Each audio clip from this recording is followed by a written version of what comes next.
Hi, എൻ്റെ വീഡിയോയിലേക്ക് എല്ലാവർക്കും സ്വാഗതം. ഞാൻ കാണിക്കാൻ പോണത് മത്തയുടെ ഇലയുണ്ടല്ലോ, അത് ഇഷ്ടം പോലെ നിൽക്കുന്നുണ്ട് കേട്ടോ. മത്തങ്ങ ഉണ്ടായില്ല, ഇങ്ങനെ ഇലകൾ ഇഷ്ടം പോലെ ഉണ്ട്. അപ്പോൾ ഞാൻ ഇലക്കറി എത്രയും നമ്മുടെ ശരീരത്തിന് നല്ലതാണല്ലോ, ബ്ലഡ് ഉണ്ടാകാനൊക്കെ നല്ലതാണ്. അപ്പോൾ ഞാനെന്താ ചോദിച്ചെങ്കിൽ സാമ്പാർ ചെറിയും പിന്നെ മറ്റേ ചീരകളൊക്കെ ഞാൻ ഉപ്പേരി വയ്ക്കാമെന്ന് നിങ്ങൾക്ക് കാണിച്ചു തന്നുണ്ട്. മത്തയുടെ ഇല ഞാൻ വെക്കുന്നത് ഞാൻ കാണിച്ചു തന്നിട്ടുണ്ടായില്ല കേട്ടോ. അപ്പോൾ ഞാനത് മത്തയുടെ ഇല ഇഷ്ടം പോലെ നമ്മുടെ വീട്ടിൽ നിൽക്കണം. അപ്പോൾ ഞാൻ വിചാരിച്ചു ഇന്നത് ഒരു ഉപ്പേരി വെച്ചാലോ എന്ന് വിചാരിച്ചു. എന്നിട്ട് ഉപ്പേരി ഞാനത് വെക്കാനായിട്ട് പൊട്ടിച്ചോടുന്ന് അത് നന്നായി കഴുകി അതിൻ്റെ കേടുകളൊക്കെ നോക്കി മാറ്റി, എല്ലാ കേടുകളൊക്കെ ഉണ്ടാവുമല്ലോ, അതിൽ പൂപ്പായും കാര്യങ്ങളൊക്കെ ഉണ്ടാവുമല്ലോ, അതൊക്കെ കഴുകി വൃത്തിയാക്കി. എന്നിട്ട് ഞാൻ മുളക് പൊടി, മഞ്ഞൾപ്പൊടി, ഉപ്പ്, പിന്നെ സബോള അരിഞ്ഞത് ഒക്കെ ഇട്ടിട്ട് കൂട്ടി പറ്റി വെച്ചു കേട്ടോ.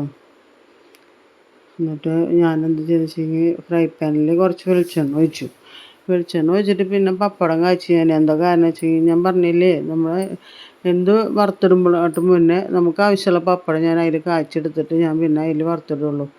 അപ്പോൾ നമുക്ക് ആ പപ്പടത്തിൻ്റെ എണ്ണ വേസ്റ്റായി വരില്ലല്ലോ.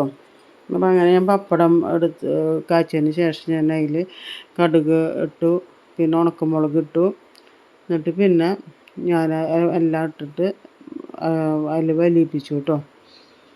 അതിൽ വേണമെങ്കിൽ നിങ്ങൾക്ക് അരിമണിയോ അല്ലെങ്കിൽ ഉഴുന്നും പരിപ്പ് എന്തെങ്കിലും വറുത്തിടാം കേട്ടോ കടുകിൻ്റെ കൂടെ. ഞാനതിൽ ഉഴുന്നും പരിപ്പും അരിമണിയൊന്നും വറുത്തിട്ടില്ല കേട്ടോ. വേണമെങ്കിൽ അങ്ങനെ വറുത്തിട്ട് നന്നായി കടിക്കണതൊക്കെ തന്നെ ഇഷ്ടമുണ്ടെങ്കിൽ നല്ലതാണ് കേട്ടോ. മത്തയുടെ ഇലയല്ലേ, അത്രയും ടേസ്റ്റ് ഉണ്ടാവാൻ വേണ്ടിയിട്ട് നമ്മൾക്ക് എന്ത് വേണമെങ്കിലും ചെയ്യാൻ പറ്റും. ഞാൻ ഇപ്പോൾ നാളികേരം ചിരകി അതിൽ കിട്ടുന്നുണ്ട് കേട്ടോ. അപ്പോൾ നമ്മുടെ ഉപ്പേരി അതാണ്ട് റെഡി ആയിട്ടുണ്ട്.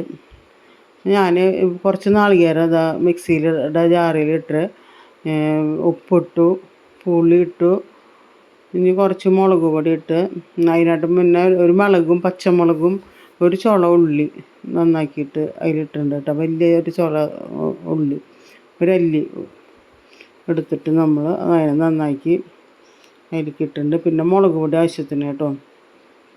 ഉപ്പ്, പുളി, ഉള്ളി, മുളക് പച്ചമുളക് ഒരെണ്ണം, പിന്നെ മുളക് പൊടി കേട്ടോ.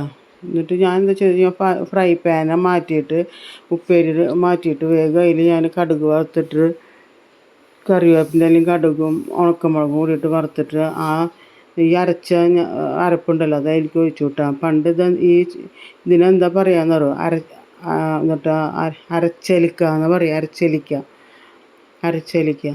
അങ്ങനെ ഇത് കൂട്ടി ചോറുണ്ണാൻ പറ്റും. നിങ്ങൾക്കിത് ഇഷ്ടപ്പെടാണ്ടിരിക്കില്ല. ഇഷ്ടപ്പെട്ടിട്ടുണ്ടെങ്കിൽ ലൈക്ക് ചെയ്യുക, ഷെയർ ചെയ്യുക, സബ്സ്ക്രൈബ് ചെയ്യുക, ബെല്ലൈക്കൻ ഓക്കെ. Thank you.